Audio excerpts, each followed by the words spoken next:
All right, we're live. So hello, everyone that's tuning in. Welcome to Sesh number 6, The Truth About Leadership and Mental Health. I'm here today with my friend Jamiersen Green. I'm going to read his bio like I always do, so I'm going to look down at my phone and read it because I don't have this stuff memorized. I wish I could do that with my brain, but it doesn't work like that. So, Jamiersen is a multidimensional creative and personality talent, or term he coined, creative leader that specializes in marketing, not limited to design, photography, creative direction, and storytelling. Give me 1 second because the truth about leadership and mental health, my computer decided to play the YouTube video in the background. So, be like that sometimes. Always, of course, story of my life. So Jamiersen runs influencer marketing for Foot Locker, and after hours, he's the founder and director of Leader Quality, a creative company and brand highlighting other leaders within the creative community, while creating marketing plans and also execution for other brands. Very cool. So even through all of this, he's been able to use his faith along with his creativity to overcome any mental health challenges he's faced along the way. And he really just looks to convey inspiration, joy, energy, and all of those positive feelings through each project he touches and each person he comes in contact with. So welcome, Jamiersen. How are you today? What up, Liz? I'm good. I'm actually doing really good today. So I've been relaxing, chilling, went outside for a little bit, rode my bike, ran to a protest on accident, then came back to the crib. So overall, I'm good. Everything's cool. I'm glad. It's always nice talking to you because you're always just such a positive spirit, and your energy is just always so pleasant to be around, even when it's virtually through Skype right now. But I guess just to touch base on how we met and how we came in contact was a mutual friend, Lex Diamonds, aka Alexis Beck, introduced me to you. I think it was at a public school event or something. I don't even remember. Was it the one where they had the tattoo shop set up inside the thing, and it was literally giving tattoos in the store? It was. Yeah, that was wild. I do remember that one. Yeah. I remember now. I was like, I can't remember, but now I remember exactly the moment when we introduced it. I do. I remember that, and yep, that was also another socially anxious event for me because we were just talking before we came live about how social anxiety plays a role in my life, but Yeah, so today's topic of Sesh number 6 is leadership and mental health and the truth about leadership and mental health and how all of that is kind of connected and each of those kind of play a role and bounce off one another. So I guess one question before we really get started into the nitty-gritty convo about all of this is what does being a leader or leadership really mean to you? How would you define that? I think a lot of times when people think about leaders or people who are leaders, I think people who are on top of companies or somebody who's the boss or somebody who's ordering people around or telling people what to do. But for me, I more so think of a leader as somebody who's a servant to the people. Somebody who's on the ground, somebody who's getting their hands dirty, somebody who's encouraging people when they're down, somebody who is not only telling people to do work, but also doing the same exact work that they're doing and doing it at the same time. So I think a leader is not more so less a boss, but more so a servant, that is touchable and relatable to people. I think that's the biggest thing. I also think that a leader is someone who is vulnerable. Because in order to be a leader, you got to kind of know who you are, know what you've been through, know where you've been, and then also be vulnerable enough to share your own story and share your own inspirations and your own passions with other people. So that's what I think a leader is. I love that. I think that's so spot on. I completely agree with that. I think, like you said, a lot of people think of a leader as the person at the top or the person who everyone's looking to for direction or whatever. And yeah, in some regards it might be, but it's also a lot more,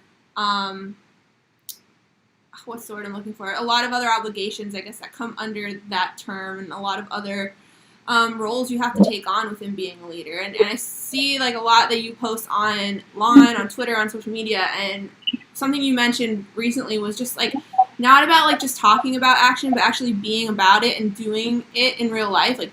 There's so many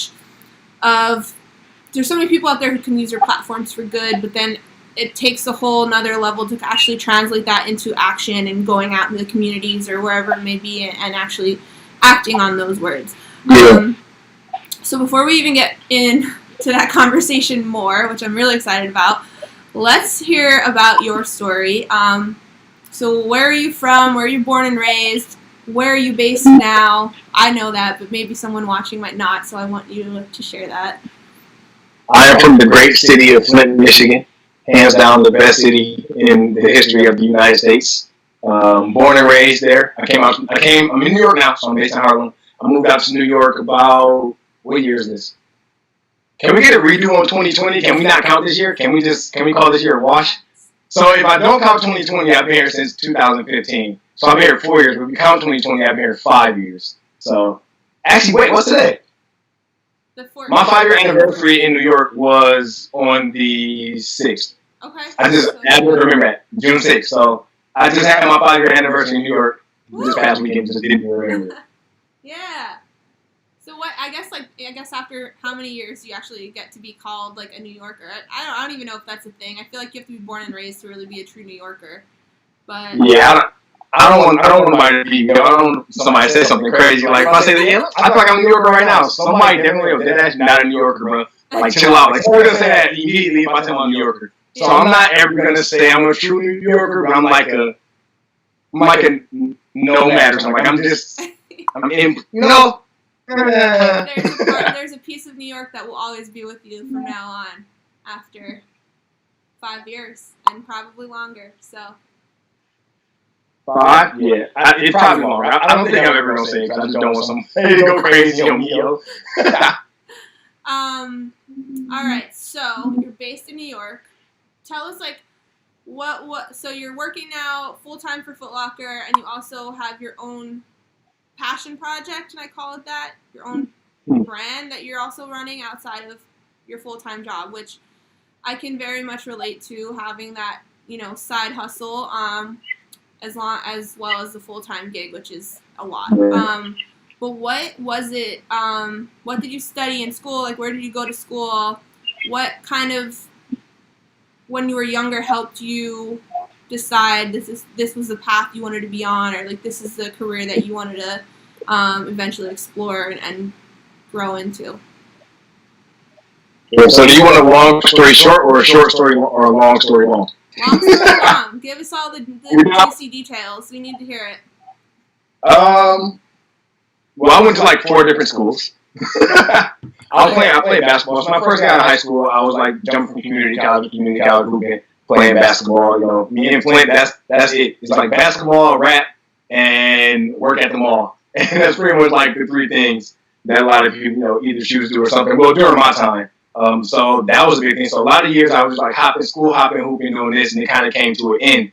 So when I was growing up, my dad actually owned fine menswear. So kind of like entrepreneurship and clothing and things like that were always kind of in my blood, my DNA. I used to hang out with him like down at the store and things like that. So as I kind of transitioned out of basketball, and like streetwear was hot earlier during that time, just like in 2008, 2009, we were wearing ice cream shoes with wallet chains and graphic tees. And the most wildest outfits you could ever put on. You had Diamond Supply, you had Huff, you had brands like that were probably in the hundreds. You just did something with the hundreds, which was dope. I'm really mad I didn't get a t-shirt, so I need you to call Bobby Hundreds and tell them just to cut one more for me.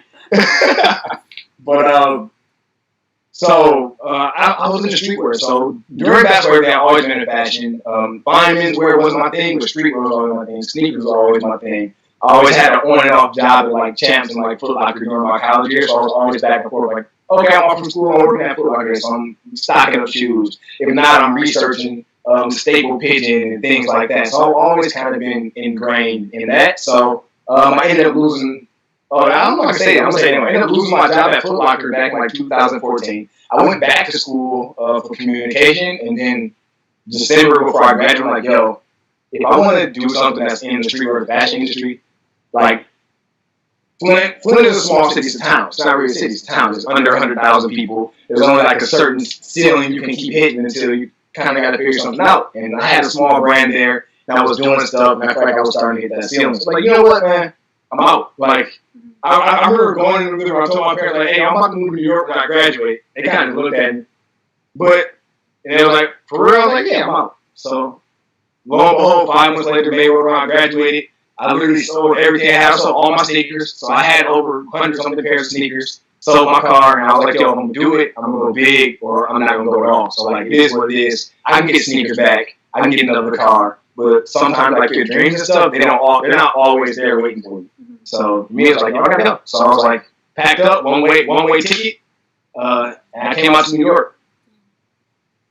And then when you got here, what was that like? Because I relate in the sense of just being from a smaller town. Like, so when I came here, it was very different for me to get used to just like how fast-paced everything was. And being like a big fish in a small town where I was from to coming here to where everyone is kind of a big fish from their small town, or everyone's just doing so many amazing things that like it's like really sensory overload. But yeah, what was that like for you when you got here? To be real, I thought, I graduated. I had a little clothing brand that I was working on. I'm like, yo, I already got it. So I'm gonna get to New York. I'm gonna give me a job and make like 50, 60K like my first week there, and then I'm gonna get an apartment. I'm gonna live. You think you're gonna live lavish like as soon as you get here. Like you see everything. You see all the stuff on like the blogs, streetwear blogs. Everybody getting their photos taken. See people on Instagram, things like that. So you kind of perceive that, yo, when you get here, it's gonna be easy. It's gonna be a cakewalk. I'm gonna get here. I'm gonna get into the industry, and everything's gonna be easy. Wrong. Wrong. When I first got here, I stayed with one of my boys. So I played one of my community colleges in Michigan, and one of my boys was from New York, from Brooklyn. So he actually lied to his mom to get me to stay at his crib and told her that, hey, Ricky, I love you, bro, appreciate you. But he lied to his mom and told her that, like, yeah, he only stay for a month. You know, and his aunt is gonna. I had an aunt out here, but she's like super old. I kind of knew her, but kind of really didn't know her that much. But I knew him better than I knew them. So yeah, he's gonna stay for a month. So I was literally like sleeping on his couch, for 5-6 months, trying to grind and find a job. So it's like you think it's gonna be easy, but you get out here and you get into like it's a gauntlet. It's like everybody is out here fighting for the same thing. Everybody wants to be at this brand. Everybody wants to, everybody wants to build this and that. And I came out here and got in the gauntlet instantly. It's nonstop. Hit the pavement and it's just go time. So that's how when I first got here. What I thought was gonna happen and what really happened was totally different. Okay, so you got to New York. What was I know we talked in the past that you worked for Staple for a bit. Was there anything before then? Or was that like one of the first like jobs in the industry you got? Like what was the timeline, I guess, or the path with getting from New York to now having a kick-ass job at Foot Locker and also kicking ass with your brand as well that I'm wearing. I'm very proud of it right now. My shirt was great. I wish I could have put it on. But so when I got out here, I started interning. I was doing graphic design. I did freelance graphic design for the Brooklyn Hip Hop Festival. So that first summer I was here, and my dream, like my number one goal when I got to New York, like yo, I want to work for Jeff Tate. Like I had researched him so much, I knew all these things about him, this, that, and the third. I'm like, yo, this is what I want to work for. So I didn't really know how to go about it. So I got out here, I started interning at the Brooklyn Hip Hop Festival. One day I'm just sitting in the office and I'm like, you know what, I'm gonna just cold email. I'm literally gonna, because I found this email a long time ago. I'm like, yo, you know what, I'm gonna shoot, you know how you shoot, I'm gonna shoot my shot.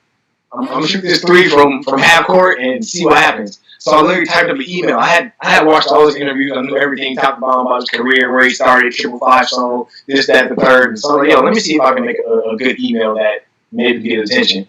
So I typed up an email. Boom, boom. Hey, Jeff, I'm Jamiersen. I came out here from Flint, Michigan. I packed up everything I had. I sold sneakers, this, that, and the third. I researched your brand, this and that. One of your interviews, you said that, hey, you talked about letting off your velvet handcuffs, in order. Like we all live with these little velvet handcuffs, our little safety nets that we don't want to let go of in order to do great things. So I sent him all that. I was like, okay, cool, boom, done. I didn't think nothing, but man, if he responds, he responds. If he doesn't, he doesn't. At least at the end of the day, I can know I tried my hand to fight for my dream. So 10 days later, get an email back. Damn. I'm like, what? Get an email back from his assistant Kim, who was still one of my good friends, and she was like, hey, Jeff. Reggie Larry would love to come meet with you and sit down and have a conversation with you. I'm like, oh, okay, cool. So went up there that following week, sat with him. Me and him just hung out and talked for like an hour and a half.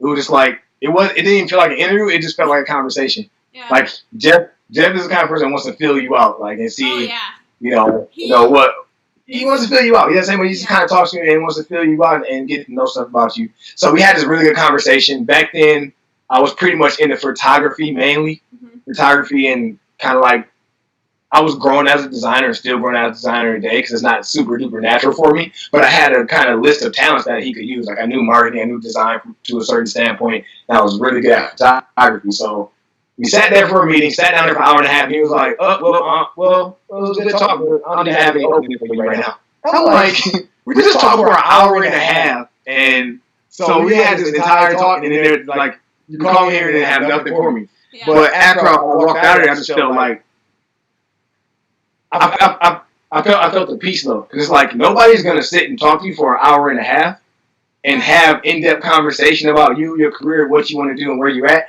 unless they have an idea of something that they want to utilize or do with you or things like that. So I kind of came out there kind of bummed out, saying, I'm like, yo, all right, I'm gonna relax for a minute. So I took a day, followed up, thank you, Jeff, blah blah, for this and that, and then I just kind of kept working at the Brooklyn Hip Hop Festival. So that kind of came to an end, and then Jeff hit me back. I think it may have been a month later, or like 3 or 4 weeks later, hit me back, and he was like, "Yo, thank you for coming. I think I have something for you. I don't have any openings right now, but you can. I'd love to have you intern at Reedspace and intern at Staple Pigeon. You're good at retail, but you also have marketing and photography, good background. So I want you to split, time between both. So my first gig with them, I ended up doing SneakerCon. We set up a SneakerCon 1 year. It was me, Marcus Anderson, and this dude named Kari. And from there, which is super crazy. So I started interning at Reedspace and Staple. I started doing that, and then at SneakerCon, I met Kari, and Kari was working for a sneaker shop called Rhyme, which was in Brooklyn and in the Upper East Side. So they ended up linking me with them, and I started working there as well. So in a matter, it was, when was this? This was probably about August, so I'm probably 3 months in now at this point. And then that's just kind of, that's right. And I started working at Rhyme, so I'm interning at Reedspace and intern at Stable, and then I'm also like working at Rhyme and also doing freelance work for the Brooklyn Hip Hop Festival still. So it's like my plate was like wild. Yeah. Damn. That's. Yeah. That's exactly what you were saying about just being able, like, to sit with Jeff and, like, get that time. Completely agree. Like, especially people like Jeff, the most intimidating person to speak to ever is on my list, and I'll tell him this every single day. Why? So intimidating. I don't know. He's just so he intimidates the shit out of me when I speak with him, to the point where I'm like, I don't know how. I forget how to say things. I'm always scared he's just gonna like get mad at me. That's my own internal stuff. But besides the point, to the point you were making about just having that time, like I think that's something that goes under the radar a lot of the time, or just like sending those emails out, like little acts and little gestures like that go so far, and they can completely do a whole 180 and land you with some amazing opportunities. I think that's the thing too, being in New York, like it's really about like being able to hustle like that, and like put all that stuff on your plate at once, because I think that is truly what a leader is, someone who sees the worth in all of it and makes it work no matter what. But at the same time, doing all of that is really taxing on your mental health. So that's now where I want to go and get some more insight into how Elisa says Jamiersen is the god of emails. So we're adding that to the list just for now. But anyway, with your mental health and with all of the ups and downs throughout, from moving to Michigan and New York to sending emails, interning in 2 spots, working in another, freelancing on top of it, like what were the ups and downs that you were facing mentally throughout all of this? Because that's not an easy feat, and let's be real, like I'm sure there were a lot of days where you were just like, I'm burnt out and I'm anxious or whatever it may be. So we about to get really real right now? Yeah, let's do it. We need to talk about this stuff. You know. I feel like I'm doing the Last Dance timeline where we go somewhere, and I go back to somewhere, then I come back to somewhere. Like I feel like I'm about to do that right now. So I'm gonna go back to before I moved. So before I moved, I mean, like when I got here, it's like you have this mindset of like everything's gonna be great, peachy king, this and that, and then it's not. So even with your mental health, like when you leave your hometown, you leave every little piece of comfort that you really ever know when you decided like I'm out. So I left and came to New York with no family. So I had one aunt who I saw maybe twice since I was 5 years old. So we really didn't have a relationship like that. So you're leaving your entire family, you're leaving your comfort zone, you're leaving your cushion, you're leaving your pillow, you're leaving people who you know that you can somewhat speak to about what's going on, who you can go home to every day and voice out your problems and things like that. And you come into a place where it's just you. It's you and God, and you got to figure it out. And that's kind of what happened to me. Like I got out here, and it was just me and God, and things wasn't as peachy as I thought it was. It was days. I think I went 28 days straight without a day off, like working. Like literally just working 28 straight days in a row between freelancing, doing stuff, working at Hip Hop Festival, working at Ryan, working at Staple, working at Stable Pigeon, and I was mentally starting to break it down because it was like at that same time you start dealing with growing up, like leaving your parents, and you have to deal with all the trauma, all the things that's happened to you in the past, all things you've kind of like masked and hidden because either you've done it, you just mask it, you don't want to deal with it, you don't want to see it. So when you finally got by yourself, like everything about myself got revealed to me. Like, everything you thought you were is really not what you were. Mm-hmm. And now you're being exposed because now you got to grow up and handle things for yourself, and you can't treat things the same way as you did before. So it hit me like a ton of bricks. Like I'm talking, like I remember some days waking up and it's just like that's all you feel. Mm-hmm. Like my heart is pounding out of my chest. I don't know why. I don't know what's going on. I'm just, and then you just kind of just going through the day every day. Yeah. I remember some days I would find myself like, and I'm a grown man. I'm older to say this. Some days I find myself in the bathroom like, what is going on? Like I can't function. I can't think. Because I haven't taken time for myself. I haven't taken time to figure out where my mind is at. Only thing I'm focusing on is like, how can I get to the next place? How can I do this? How can I make sure that I have somewhere to live? A couch top for a year before I even had somewhere solid, lay my head that was mine. So you're dealing with all that and trying to go through your own mental health, trying to deal with your traumas, trying to deal with your own, idiosyncrasies that you have that are lodged in your mind that take you back to things in the past that may not really be happening in the future, but they're triggered by things that are happening. So like all that just kind of started happening. It'd be days where like I would just be sitting in the middle of the floor crying, like, this is wild. Like this is crazy. It's like something I've never. I wouldn't wish. I understand why I had to go through that because I had to grow, but I also would never wish that on anybody in life. It was bad. You didn't like. I would smile through and have joy and be happy with myself, but deep down inside, I was going through it. And a lot of different factors, factored into that during that time, doing that and trying to get in a relationship and not having myself set up mentally and spiritually and emotionally and trying to do all that, and then relationship goes bad and you're dealing with that and you're dealing with trying to fix that on top of trying to fix everything about yourself. It was just wild, It was the wildest thing I ever experienced in my life. No, I hear you, and it's hard, just the adjustment in itself of being in a whole new environment, essentially by yourself, like with no one that is you're as comfortable with as you were before, like being home and having the comfort of, at least I have family here or I have friends or whatever, and then going to a completely different city where there's like all new dynamics and all new people and just trying to figure it out. And that, I think, I don't know that it's talked about enough. I think it definitely should be talked about more because it's hard. It's really freaking challenging, and especially on your mental to navigate this. And, and not to mention, you're a black man going through all of this. I know there's stigmas within mental health as well. So what was that like for you? Did you try to go to therapy? Like, how did you take care of yourself? What were some of your self-care practices that you did to just go through all of it? Because I know it's just hard to navigate all of this.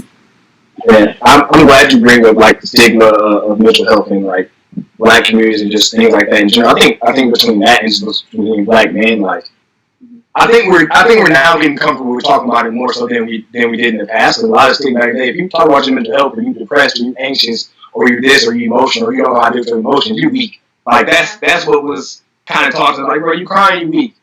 Bro, you scared, you weak. You this, you weak. Like, it's always been kind of a stigma, like, yo, you weak. But in reality, I think the strongest thing somebody can do is to be willing to tap into those emotions and look at those emotions and realize that there's something wrong with you. You want to take them. So I actually got to a point, like, it was really bad. My eyes would get super dark. Like, I wasn't eating. I had lost mad weight, probably smallest I'd ever been. And then, like, I was close to suicide, like, twice. Like real close. I called the hotline. I had to talk to people. Like, I need to talk to somebody because something I learned myself. Now I'm not sure. I didn't want to, and it's part of my pride too. I didn't want to go to my parents and run in and tell them I wasn't doing good. Like, because the first thing your parents are going to do is they're going to want to coddle you and hold you and be like, oh, you can just come home. And at the time, I'm like, that's not what I need to hear. I'm still trying to build and make something and, you know, and grow. And I'm trying to share my dreams. I'm not trying to quit just because, like, I'm going through. I can get through this. So for some reason, through all, like, the suicidal thoughts, all the days I cried my room, I still had something on my mind. Somebody's driving a dirt bike outside my crib right now. I wonder what they're doing with Willie. But I just lost my train of thought. I told you I was gonna do that earlier. I do that all the time. But no, I think just like the fact that I didn't lost my train of thought. I think though, just that you're even talking about this now, like, you know, on a live thing where like there's people watching, you know, that is in itself takes so much vulnerability, and it's brave. Like, it's not easy to talk about that. It's not easy to share like those terrible thoughts that we have sometimes. Like, I've been through it too, so I know exactly how hard it is to be open and talk about it, especially live, like where a lot of people can see it. It's super hard. Yeah. But it's so important. And I just want to say, like, thank you, one, for just sharing your story, and just being real about it, because like you said, like, yeah, it is something that a lot of people view as being weak, and because of stigma surrounding mental health, like being vulnerable, talking about your emotions might seem like it's maybe attention seeking, or it's, you know, you don't have it all together, or you're crazy, or whatever it might be. But really, like, to be able to like really look introspectively at yourself and figure out why all this is happening and what is bringing all these emotions up takes a lot of strength, takes a lot of resilience, and those are, like, if someone labeled me as strong and resilient, I'd be so fucking proud, because that is a powerful term to be labeled. Like, yeah, I want to be strong, and yeah, I want to be resilient, and in order to be those, I need to be able to, like, check myself at times and figure out what's going on and be vulnerable. And like you said, like, the whole topic of this sesh is called mental health and leadership, and you don't become a leader unless you go through all of this to figure out how I can help other people, but also how I can help myself. So I commend you for this, because, you know, and you're not alone in it. You're absolutely not alone. I appreciate that. For sure. Because, I mean, it's tough. Of course, you know it's tough, but vulnerability is strength. Holding it in makes you weaker. You know, vulnerability allows people to come into your life and help you. Vulnerability with my brothers who I've met over the years have allowed me to heal so much, because when I'm feeling down or I'm feeling some kind of way, I just hit the group chat, yo, Brent, Jenny, Eric, Gene, Ruby, whoever, like, yo, this is how I'm feeling, y'all. And then they're quick to either give me scripture to correct me, either quick to call me, quick to pull up, quick to ask to hang out, quick to do something that's going to help me not be in that space for too much longer. But also, I did go there. So for me, like, I kind of compare my journeys, like, I think about it as like a cross-country road trip. So, like, you're born and you start with this, and then you start, you know, picking up traumas and things like that. I'm gonna go through my, like, so you pick up trauma, something happens, you know, in your family, you know, verbal abuse, physical abuse, things like that happen, and you put a cinder block in your bag. So you carry that over years, and then something else happens, comes up, you know. A lot of people have been, molested, things like that, and that's another mental block that happens. You know, you throw that in there, and then you walk through, and then you go through something, you know, with yourself, you know, identity crisis, things like that. That's another thing you put in your bag. Somebody in your family dies, something else you put in your bag. I've had, you know, friends that also passed away. I had a friend pass away at 18. Now, when I was 18 in a car accident, and I had another friend that passed away when I was 24. So it's like, back then, I'm just, let me find the Henny and figure out, I figure out everything later. So you don't really deal with it. You just put it back in your bag. And then you keep, stacking stuff off. So say you take a cross-country road trip from New York to California. Now I'm in Denver and I got 30 cinder blocks in my bag. At some point, you're going to break down. At some point, it's going to be a wrap. And that's the point that I got to. I got to the point where I literally couldn't do anything. Where I was too burdened up with all my traumas and all my issues and things I ever went through. It's like, if I'm going to be the best version of myself, I can't continue to try to carry these bags, and these burdens. So it's so much like prayer and crying and things like that. And I'm like, sometimes you can't go to what you're trying to heal from. You can't go. So I didn't go directly to my parents. I'm like, I need to figure this out for myself. So I'm going to therapy. So I started going to therapy twice a week. At first I was super skeptical, like, and then we go back to stigmas in black community, like, in black communities, like, you don't put your mama in business out there. Because if you put your mama in business out there, like, you're going to hear it. You're going to hear it, you're going to get it. So a lot of us always grew up with that kind of mindset. Like, I can't go to somebody and tell somebody that this happened in my house. Or I can't go and tell somebody that this traumatic thing happened to me. I can't go here and say this, because if not, then like my family is going to be upset when they find out that somebody, told about the family business. But at the end of the day, some of the family business be traumatic, and you have to deal with it. So I went to therapy, and it was great. It was one of the best things that kind of happened to me. It kind of helped me get a rein on my thoughts. Because my favorite thing about therapy is, like, they don't tell you what to do. They ask me questions so I can realize what was going on in my own head. Like, I would just be just sit there and talk like an hour, and then they'll be like, oh, so they'll ask me a question. I'll be like, oh yeah, you're right. Like, that's not that's not the right thought, or that's not this, or that's not that. And so I mean, I love therapy. I think one of the biggest things that I went through, like with my anxiety, like depression and things like that. It's not called disassociation. It's called what is that when you feel numb emotionally and you don't feel attached to yourself? Yeah, dissociate. Is it dissociate? Dissociate from it's just like that was the craziest part. And like you would be doing stuff, but you wouldn't feel like you were doing it. You would feel so detached from yourself that it's like that was the craziest thing I ever felt in my life. And I was like, so I went to therapy and I started talking about things that happened, traumas from childhood and traumas from past relationships and stuff, like talking through those things and talking through like triggers and how do I feel when this happens, and learning how to take time for myself, because at that point I was just working, and I think a lot of us really think that work is therapy, but sometimes work is actually killing us. Mm-hmm. And that's the thing. It's actually killing our minds, it's actually killing our hearts and our spirits. 100%. And that's the thing too. I've been seeing a lot of stuff online right now, and especially during the whole COVID-19 pandemic, of people just talking about like what they're doing and saying that this is therapy for them. And that's the thing that I like need to kind of differentiate right now, is the point of like what's therapeutic versus what's therapy. Nothing is ever therapy unless it's actually therapy. Something can be therapeutic, but it never will replace therapy.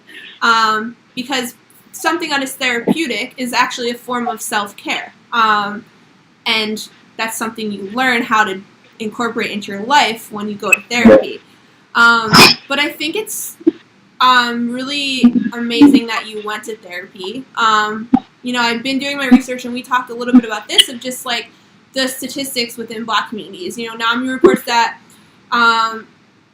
African Americans are 20% more likely to experience severe mental health problems. And not to mention too, like when you're, as a clinician myself, like when we're doing trauma screening, so I, work for a foster care agency full time, and so a lot of my work is related to trauma and PTSD and just how trauma affects us emotionally and behaviorally. And so part of what I do at my job is assessments and screenings with the kids, with the foster parents, with the birth parents. And one thing that I find, and also research has shown, is that a lot of these screenings for trauma don't include intergenerational trauma and racial traumas that that come up. So yes, like foster care is a trauma, displacement, being away from your family, but can also moving away from your family to a new city can be traumatic for people. All different types of abuse can be traumatic. Huge experiences, breakups can be considered trauma for people. It really is all based on how we experience those events and how they affect us emotionally, because some people will go through a breakup. Like myself, I went through one. I tried to overdose and commit suicide, and that was like very traumatic for me. Whereas other people go through a breakup and they just like brush it off their shoulders and they're on to the next one. So that's why it's like person to person. But within the Black community, you know, they're not accounting for a lot of things that they should. And I, you know, understand why people don't want to trust providers. So going back to what you were saying too is like being able to have those support systems where you're able to check in on your friends. And so, like, you know, if therapy isn't the thing for you, another really great thing is to establish a strong support network of people that are your people that you can text or call or FaceTime when you need it, that will be there for you to uplift you and help you get through it. Because I think that is so telling, to just do that. But was that something that came natural for you, like having a support system like that, or was that something you had to actively work on? Because for some people, we have to actively work to build those supports. Yeah, I think I have a natural ability to make friends, but at the same time, I'm not naturally open with everybody either. I'm naturally friendly and can make friends, but I think when I got here, I first started going to church at Hillsong, and that's crazy because I met Ruby there, and me and Ruby, like my first day, me and Ruby just kind of clicked. So it took time, but we've grown to a point where it's like he's one of the first people I call. I'm feeling crazy, and I just call him up like, yo, I'm feeling. And it's so funny because like whenever I post reviews, like, yo, I love this brotherhood, bro. It's like, yo, because it's just like we built that bond and that friendship. You know, and I built it with many other people. Like I probably got a solid group of 10 homies out here, like 2 separate group chats with 10 homies that like, yo, if something is going bad, if somebody throws it in the chat, everybody is hands and feet dropping whatever they're doing and literally listening to whatever, you know, that person's going through. It took time because I think you have to go through stuff, you know, together in order to build that relationship and that rapport. Like for me, it's like me. I worked at Reed Space, so I got a group chat from Reed Space. We all went through, you know, Reed Space stuff together, went through life together. So now, like, we're brothers, and you know, we had each other back. I got a group of church homies that we all did together, and we're all super tight and close bonds. So I think that's another reason I made it this far. Because without community, I probably either would have been home or I would have off months. I don't know. I don't know what happened if I didn't have, you know, a solid group of brothers in community around. No, absolutely. And you also mentioned too, faith is really important. It's a really strong foundation in your life, but also how that incorporates and plays a role in your mental health as well. So I don't know if you want to talk a little bit more about that. I'm not someone who is very spiritual. I was when I was younger, but as I got older, it's something that I've unfortunately strayed away from. I want to get back into it, but I would love to hear, you know, you talk a lot about that if you want, because I think there definitely are ties. Yeah, so I grew up in the church, and then when I got older, when you kind of start making decisions for yourself, like I left for a while too. Like I went, but I really wasn't in it. I mean, I went because you're supposed to go. But I was like, yo, I'm doing my own thing, and I was out here like in the streets.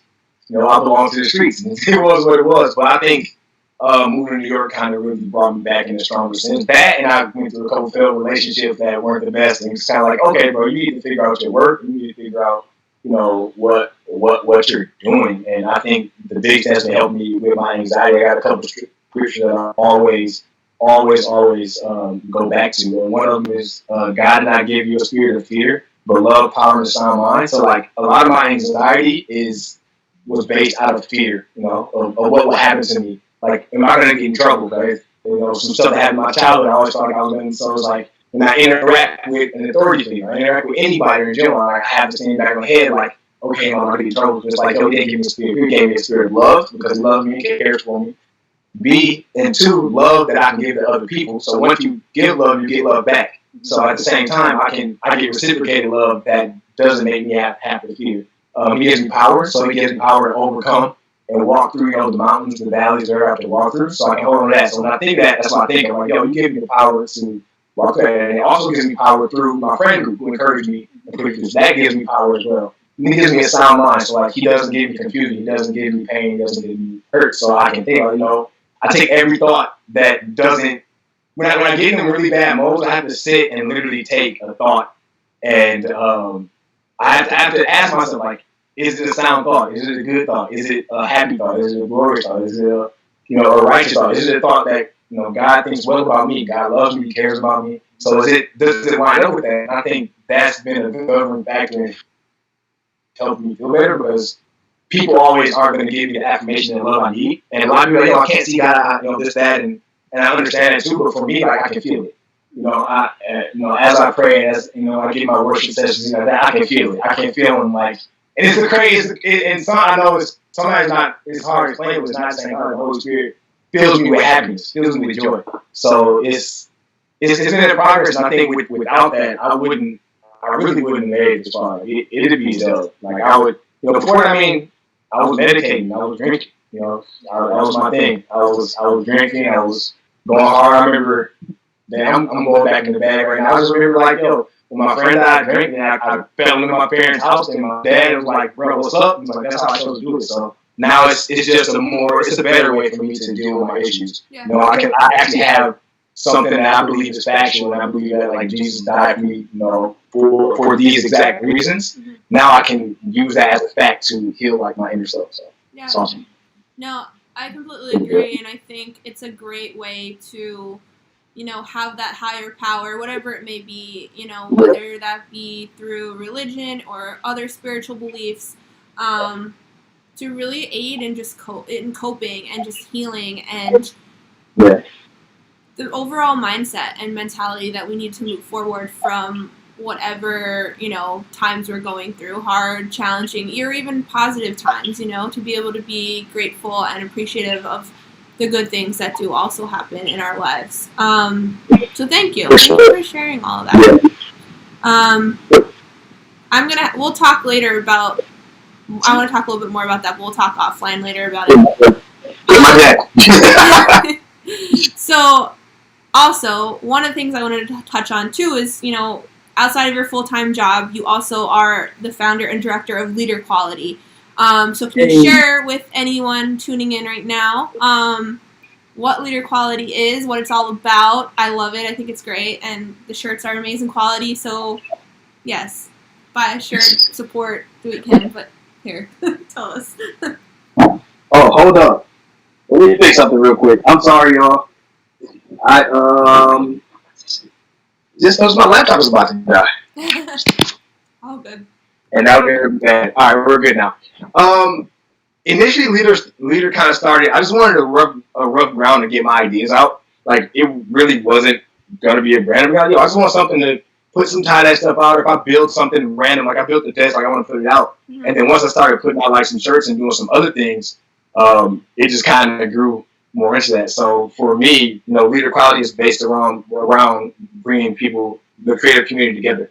I want to be a bridge. I want to bridge people together, bring people together to work together, to speak, to have a place we can meet. So I feel like right now we have, something about creative meetings, but a lot of times it's like we meet at an event or we meet at a release party, but there's not really a space where we actually just 5 of us get together and hang out and talk and sit on a laptop and do work together. And coffee shops and stuff like that, it's cool, but, like, we just don't have that space. So for me, I feel like Leader can be a platform as of right now digitally that we can bring people together and we can enjoy, that and everything. So it came together like that. And then I had experience in the fashion industry, streetwear industry, so it's like I might as well add an additional brand to that. And I also know experiential marketing because I spent years at Game 7 doing stuff for Nike and Jordan like that. So on the side, I also help, like, some of my friends do their executions and events. I help my boy Set Rock do his Complex Con event in Chicago. I help him, curate and build out and figure out what he wants to do. I helped my boy Kenny St. George, who was from Philly boy. I helped him do a gallery in the Lower East Side. So, within that, so I think of it as a hybrid. I don't think of Leader as just, clothing. I think of it as like a hybrid company where we're helping artists, create. We're helping artists with, marketing plans, smaller brands with marketing plans, helping them put on events. We understand what needs to be done and how they need to look and things like that. But also, we're our own brand, our own company that can stand by itself and really build leaders and build new leaders and inspire and kind of push the culture in a different direction. Because I think we're getting tired of the word culture, but, like, at the same time, like, I feel like no offense to anything, I think we're getting more conscious about what we're doing, what brands are doing now. It used to be, buy these clothes, buy this, buy that. But I feel like we're moving away where brands really need to stand for something. If you don't, nobody's messing with you. So I feel like this Leader's going to be a good brand that can actually stand, for something within the creative community, also within the Black community, because it's Black owned. So it's like being able to be a staple in the Black community as well. 100%. And yeah, maybe one day you guys can help Mentl out because we'll eventually be expanding, hopefully in a couple months. But I would love to collaborate with you because I think everything you do is so well thought out and so meaningful. And I think going on what you're saying of where like the sneaker streetwear culture is kind of headed, I agree. I completely agree. I think it's, we need to stand for something and we need to be meaningful. And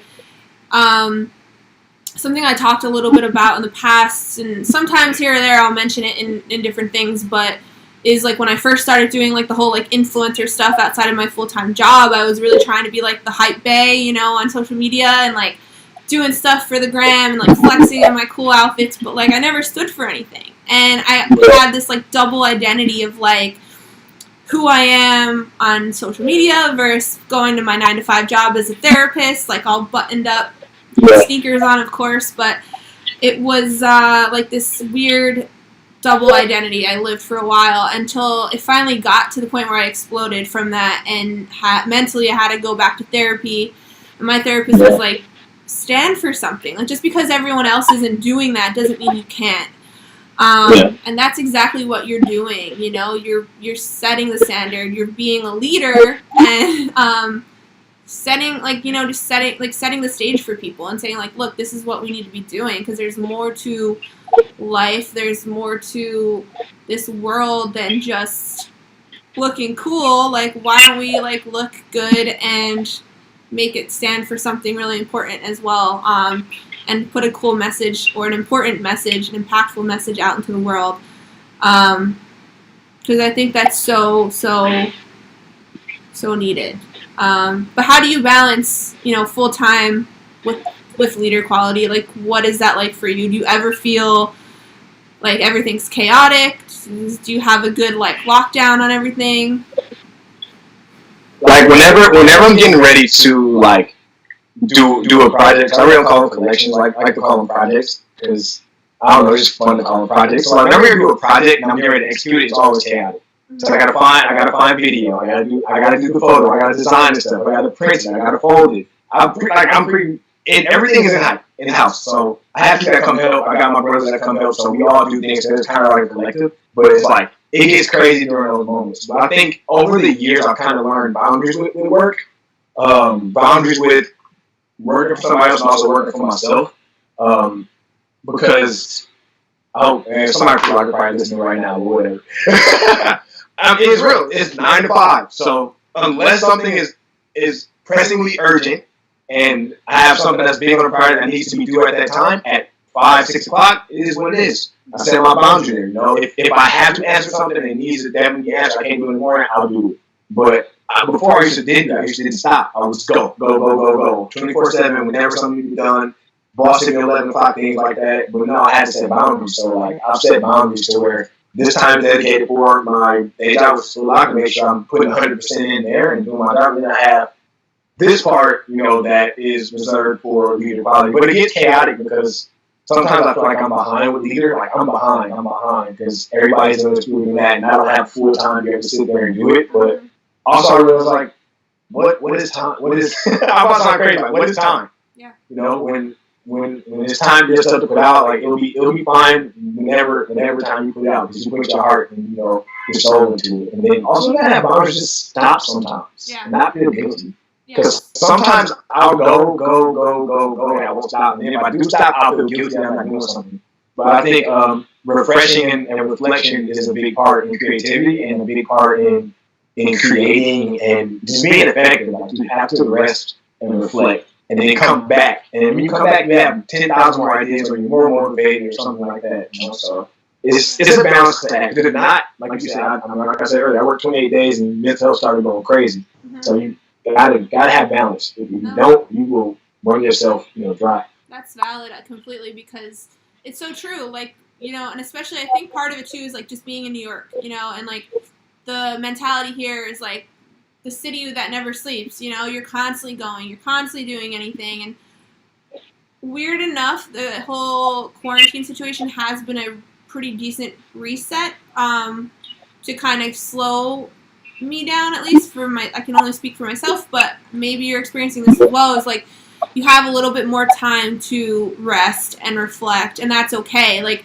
at first I was seeing a lot of articles floating around about how to be productive during this time, and it's like you don't have to be productive. Like, yes, we're not going out and doing as much as we were doing, so we can get a lot of other things done that we may have put on the back burner, but it's also okay to sit and just binge Netflix all day and take naps. Like, we got to listen to what our body wants, because we'll burn out, or we'll explode, or we'll have like a breakdown mentally. And we got it's balance. It's really a healthy balance. Yeah, you only get one body. You only get one body. You gotta treat well. But I tell you, same thing with quarantine. I didn't do any personal work for the first maybe 2.5 months of quarantine, and like I was feeling bad about it. I'm like, you know what? We'll probably never get 6 months of time to rest. Like this doesn't. Unfortunately, like it's a virus that people are dying from. At the same time, like we'll probably never get this much time to rest ever again. So like for me, it was same thing. Like, yo, let me rest. Let me mind my mental, for a few months and see how I can make it stronger and make it better. So when I come out of this, maybe some of the things that I was doing before won't be there anymore. So I feel you. I totally 100% feel you. I feel like everybody was trying to like pressure people to like, oh, we gotta pick it up. Like, no, it's okay to rest, bro. It's okay. No, it really is. So if you're not resting, rest, because it'll be very beneficial to you once we are able to be out. And if you're out partying, doing stuff that you shouldn't be doing, stay inside or wear a mask. Wear a mask. That's me Cover up. cracking down the law right now. So also, one thing I forgot to mention when this whole thing started, if anyone has any questions, I want to leave them in the comments. I'll bring them on the screen and we can ask Jamiersen any questions you guys may have, whether work-related, fun-related, what kind of toothpaste he uses. I don't care. Whatever questions you want to ask him. Ask me questions, please. Away. Ask me crazy questions, too. But I have a question, actually. So, a term that you coined called creative leader. I love it. I think it's like the coolest term ever. Do you want to share that with anyone watching, like what that means and how one could become a creative leader if they're interested in this, or like what they maybe should start working on or practicing to get to that point? Yeah, I think it kind of came up because I was at this crossroads with my journey. Like, I don't want to be called a creative director. I don't like everybody's a creative director. And I'm like, I know so many different disciplines, which is like a gift and a curse because through my career I've had to wear many, many different hats at many different locations. Mm-hmm. So I was like, yo, what can it be? Like, yo, I want to affect people. I want to affect change. I don't want to be seen as a designer or a creative director. Like, yo, I'm a creative leader. I create for the people. I create, I don't even think it's just me. I think people like you who are doing Mentl, like, yo, you're creating for the people. You already are. If you're creating for the people and you're creating with a mindset that, I'm going to work with all my heart. For me, it's like work with all your heart as I'm working for God. Like, so I know I'm going to fall somewhere that's amazing regardless of what I do. Like, if you're working with all your heart, you got it on the back of your shirt too. But if you're working with all your heart like you're a creative leader, that means A, you're putting people in the community and things around you first when you're creating. You're constantly creating something that's going to help people. And then two, it's just like, hard work and being a visionary. I think leaders are visionaries. You can see what's going on. You can see what's happening. For me, I know a few different disciplines, so I can see like a treatment for a video, or I can see like where this hoodie or this jacket, or I can see the angle of photography that this should be. I can see. So I think that's really awesome about like the creative leader coin. I think anybody can do it. I think you just call it like I made it up. So like you can call it. Anybody wants to call themselves, like they can do it too. Like it's open to everybody. Yeah. No, I love it. I love that, and I think too like it's just being authentically you, too, I would say, just being who you are and being damn proud of it and not kind of tailoring yourself or your image to fit a certain scope of whatever it may be. I've been there before, and it sucks because you feel like you're living two different freaking lives, and it's really shitty, and it really just gets mentally exhausting to try and live two separate lives. So if you're into it, do whatever makes you do. We actually have a question from Colin. my boyfriend. He wants to know. He said, I know networking is super important, but I'm typically very shy. Do either of you have advice on that? Jamiersen, I'll let you take this one because I get very bad social anxiety, so. Oh my goodness. I don't know if I'm the right person. I don't know. When I walk in the room, I just talk to people. You know, like I think sometimes it's as simple as just saying hi. You know, like I think sometimes when we think about interacting with people, we think like, okay, what are they gonna think? What do I say? Like sometimes you just simply say hello. Like a lot of times I'll just say hello to somebody. Or I'll be saying, hey, how are you? That's it. Oh, I'm good. And then it'll kind of just unfold from there. So I think sometimes when we go on the conversations and networking, we have this grandiose thing like, I want to network with this person because I want to do this with them. I want to do that with them, blah, blah, blah. And they're like this big person. Sometimes it's as simple as how you talk to each other. Hey, how are you? I'm good, blah, blah. Oh, I'm Liz. Hey, I'm Jamiersen. It's like how we happen. It's like how it happened. Like sometimes it's as simple as just having a conversation and not putting too much pressure on yourself to have this, final outcome or worry about what people say, because a lot of people just are gentle and friendly, and they just want to talk to you just as bad as you want to talk to them. So that's my advice. I agree completely, and I would add to that too. I feel like it's so hard. Like it almost has become second nature for a lot of us when we're out at events. Like, hey, what's your name? How are you? What do you do? Is like always one of those first couple questions. And I'm trying, like, me personally, I'm trying my best to steer away from asking people what they do. And it's not, like, I'm asking you what you do, not because I genuinely care and want to know, but I feel like it's just, like, a way to open up a conversation. But it's, like, a shitty question to ask at the same time. So I'm really trying to do better of, like, maybe thinking, like, what's a way I can compliment this person? Like, something I like about them, or, to be able to keep the conversation going in a really more organic way that's not just like about work and whatever, because there's so much more to us than our jobs, and that doesn't just define who we are. Got another question in from Elisa. Jamiersen, what do you do when you need to take a mental break? Yeah, what's your self-care? What's your go-to self-care? Well, quarantine, it's usually the same. Before I tore my knee, it was basketball. It was like, if I need a break, I'll go shoot, or I will go to, I had 2-3 runs during the week I'll go through. So that was it. It became the gym. And then during quarantine, it's actually been riding my bike. So I'll hop on my bike. At least it lives down the street. So sometimes, like, I hit her, we'll take a walk. So I'll hit somebody up in the neighborhood, like, let's go take a walk. And let's go walk to Central Park and just chat. So, like, getting outside, getting outdoors, riding my bike. And then if I monitor how I'm feeling. So like if I'm feeling, because it's like feelings are deceitful sometimes. So like I don't know if I'm feeling low or if I'm feeling super excited, overly anxious, ready to calm myself down. I gotta figure out. So if I'm feeling overly stimulated or overly anxious, I have like a little meditation playlist. Like I listen to these little instrumentals. They kind of calm my mind and calm me down. And I'll do that and I'll pray and I'll kind of come down. Or if I'm feeling really low, I'll turn on. Like, I think during the last couple weeks quarantine, like, I'll just throw in a song and start dancing. So, like, Chris Brown was doing the Go Crazy challenge. Like, yo, I'm feeling loaded. Let me throw something on. Let me just dance in my house. Like, nobody's watching. Let me just dance in my house. Let me have fun. And that's what really kind of, lifts my mood and lifts my spirit. So it really just depends. It depends on how I'm feeling. I love that. Yeah. Takara asked, too, like, do you listen to music to get you in a creative mindset? If so, what's currently on your playlist? So instrumentals are, underrated. Very underrated. I listened to some Disney instrumentals the other day, and it really made me happy, but I'm not really proud to admit that I'm a Disney nerd, so. I'm a Disney nerd, too. I'm all of it, so I feel you. But instrumentals are, they're great. They're great. They put me in some kind of mood. So to answer Takara's question about my playlist, I'm going to go to my phone.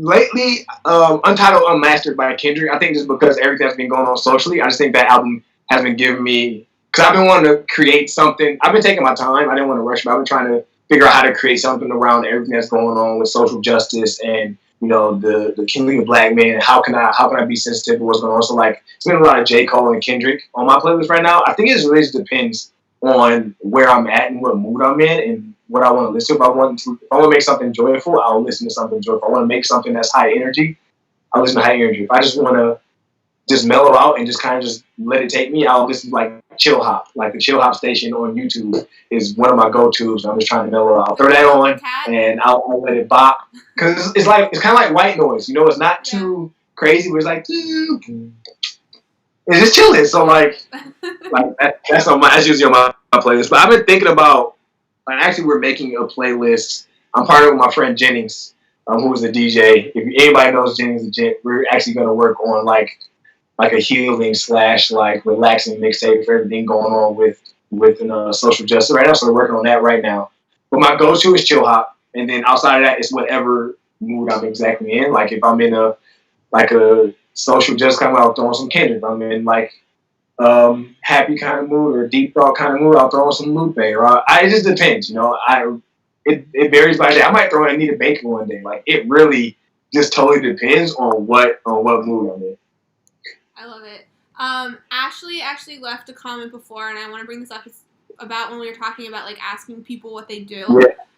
But she said asking people about their passions might be a little bit better than what do you do. I love that. I think that's yeah, I completely agree. I love that. I think that's so brilliant and just very, very genuine, because people are passionate about more things than just their 9-to-5 jobs or what they're doing. Let's see here. So somebody asked another question, right? Or did I miss it? Or maybe not. Maybe I'm tripping. I might be tripping.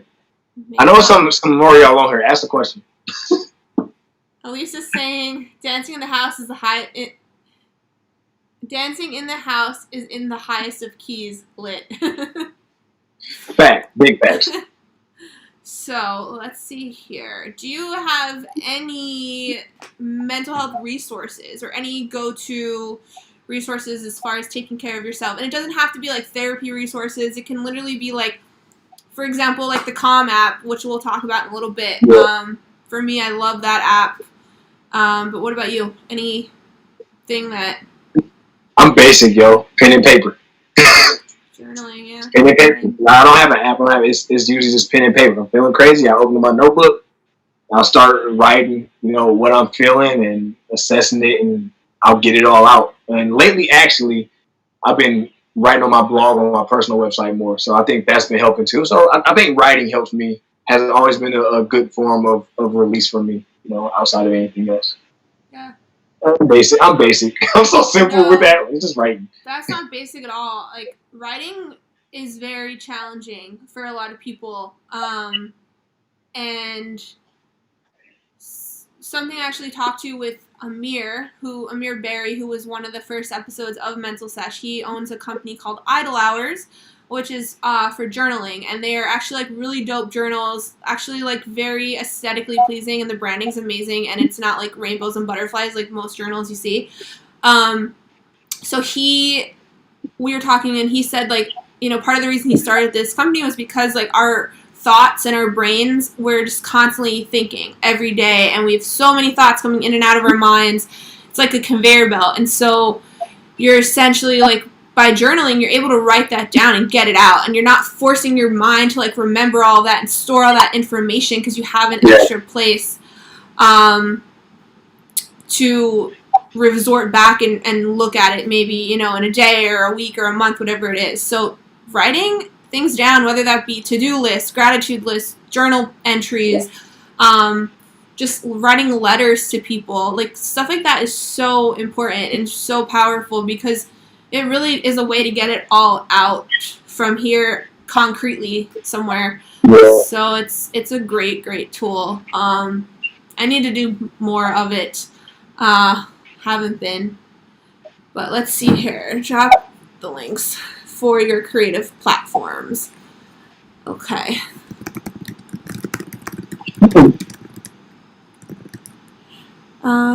So yeah, let's see here. What else? Talked about your self-care routines. Oh, let's talk about the LeBron James Calm series. You need to listen. Yeah. You have to listen to it. I'll give you my Calm login info.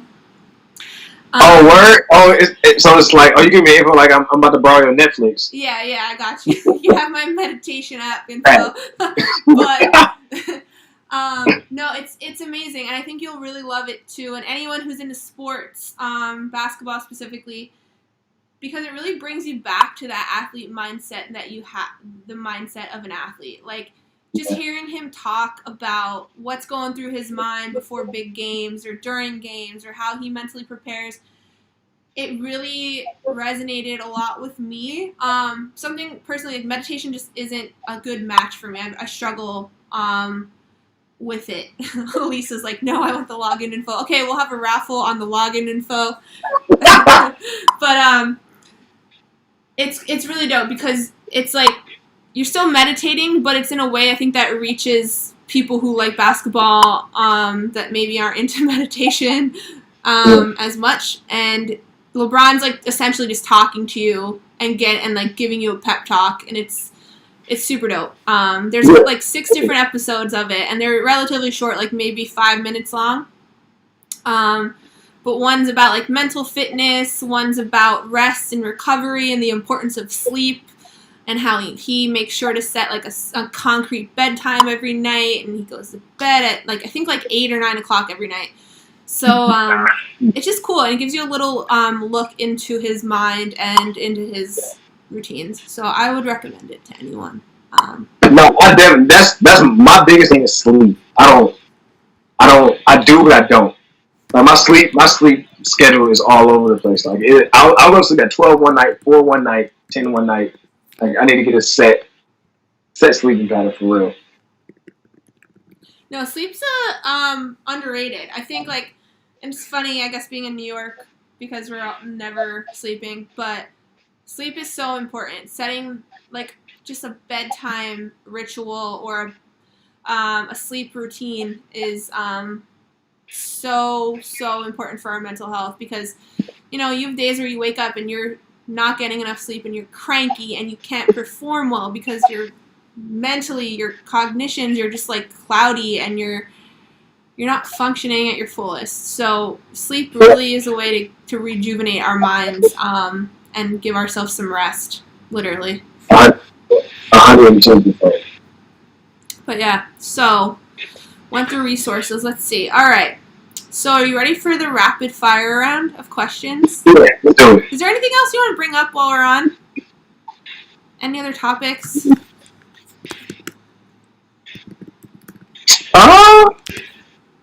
Now it might be all good. I think, yeah. Okay. Good. Let's do rapid fire. Let's go here. You gonna have me like between Oprah and Halle Berry or something like that, or what's happening? Yeah, something like that. So the first question, well, it's gonna be a little bit less. It's less rapid fire, maybe like medium fire or kind of slow fire round. I don't know. What's the opposite of rapid?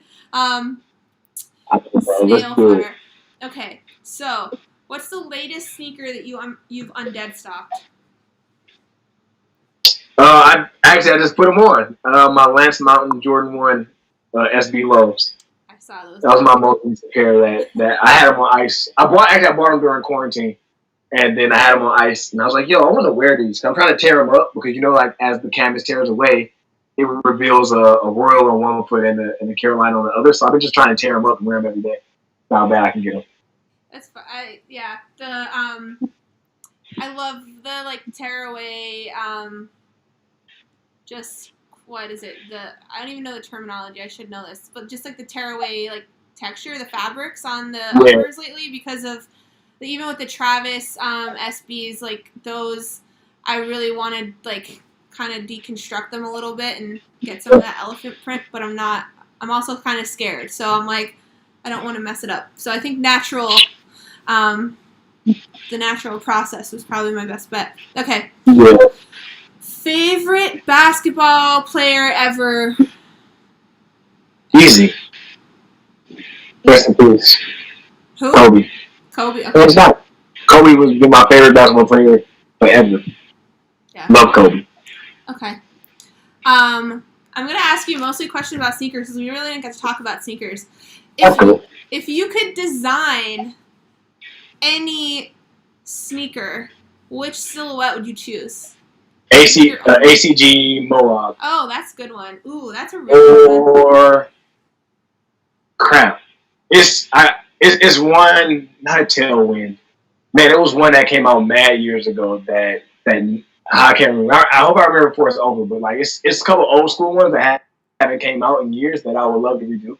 I mean, of course, I would love to do like a Jordan 1 or Air Force 1, but I feel like everybody does those. Mm-hmm. Like, I want to go through the archives and find like one of those hidden silhouettes one of those ACG, silhouettes or something that we haven't seen in years and kind of like revive it. I think the dopest thing about collaborations is when you can take something that's not hot and flip it and then make it hot. So it was like Moab is kind of hot. I think Olivia Kim was the most recent one, and then Convey Garçon did one, and I just love them. I love them. So I think it'd be a super dope flip.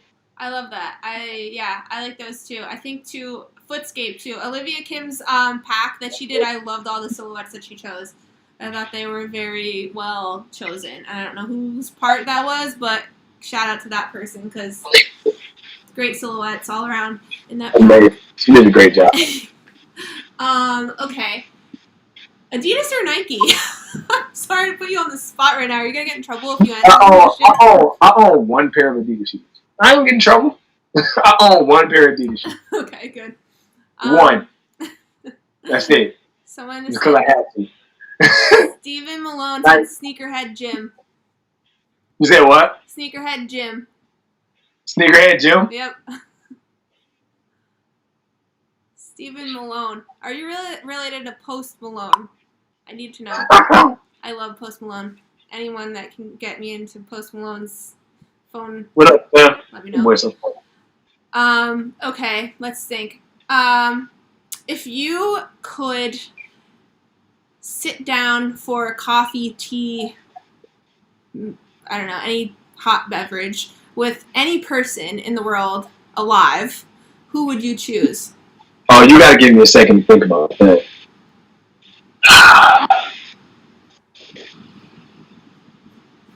Dang. Ever? You said dead or alive? Yeah.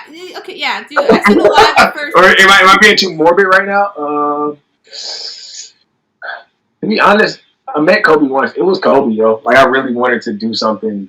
Like, one of my dreams, like, yo, I'm really dope to do something. I can still do something, like, in the future with one of his programs, something like that. But, like, yo, it would be really dope to actually sit down and have a conversation with him. So this is mine. The way he thinks, the way he thought, the way him and, like, Jordan used any little thing to find a fire to light, their passions. Like, that's something that's not taught, but that's something that you can learn by listening to somebody talk about it. So, like, that's something. Like, he had probably not a healthy amount of OCD, probably a lot of OCD. But, like, to be great and to be that great is, I probably wouldn't talk the whole conversation. I would literally just look at him and let him talk. Like, yo, whatever you got to say, like, say it. So I think Kobe would probably be that. And second would probably be my man Lonnie Johnson, who made the Super Soaker. I don't know why, but I was really just researching that today. And I was really, like, just want to ask him questions. Like, yo, Super Soaker is the most iconic thing of, like, my childhood. And, like, a black man created Super Soaker. I don't know why. So I think that's just because I was researching them today, though. And, like, really, like, getting in the scenes. Like, I love this talking. Super Soakers, yeah. I just gave my nephew my parents gave him one of my old Super Soakers, and he's obsessed, so. Yeah. Okay, let's see here. One more question. What would be like your soundtrack to your life, or like the theme song of your, like if you had a theme song, what would it be? Like walking down the street, what song would be playing? Okay, let me check my playlist real quick. Ooh. What song do I always listen to? Would it be the soundtrack of my life right now? Or just in general? In general. Dragon Ball Do-Rag by Thundercat. Okay. I'll listen to it. Listen to it. It's hilarious. It's just funny. And it's great. Dragon Ball Do-Rag by Thundercat. It makes me smile. It makes me laugh. And it's just goofy. I feel like it's like a reflection of like how silly I am. I'll listen to it. And now I'm going to like just put a little note in your contact my phone. Do it. Please do. All right, so let's get ready to sign off. Do you want to let anyone know who's tuning in where to find you, social handles, blog websites, Twitter, Instagram, OnlyFans, whatever you want to do? Tell them where to find you. I'm gonna start an OnlyFans, and I'm just gonna watch anime on it. It ain't gonna be nothing. You're just gonna watch anime shows with me. That's exactly what's gonna happen. You're just gonna sit there and watch them. My across all social is at Jamiersen. Jamiersen SEN, not SON. It's JAMIERSEN. That's across Instagram, Twitter, all of that. Website. My personal website is the same exact thing. You want to follow the brand is Leader Quality, Leader QLTY, and it's the same thing across. I don't have a Leader Twitter yet, but it's Instagram and the same thing for the website. So, and then that's pretty much it. Yeah. Holler at me, follow me, talk to me. I like to talk back to people in the comments and in my DMs. I like to laugh and like hit me up. I'm a personable person when I feel like it. Yeah, and in the description of the video we have those handles, so if you need to see them, they're there, and then your website is also in the description. So check it out. It's amazing. But thank you so much for your time. Takara, I'm laughing at your comments. But thank you so much for your time. It's always a pleasure, and it's always just makes me happy whenever I talk to you. You're very much a positive person and a positive influence in my life. So I appreciate you, and I appreciate your time. But yeah, we'll sign off. And if anyone needs anything, slide into his DMs. He might send you some OnlyFans content exclusively to you. But you got me Dragon Ball Z. That's all you got me doing. All right. Bye, everyone. Bye.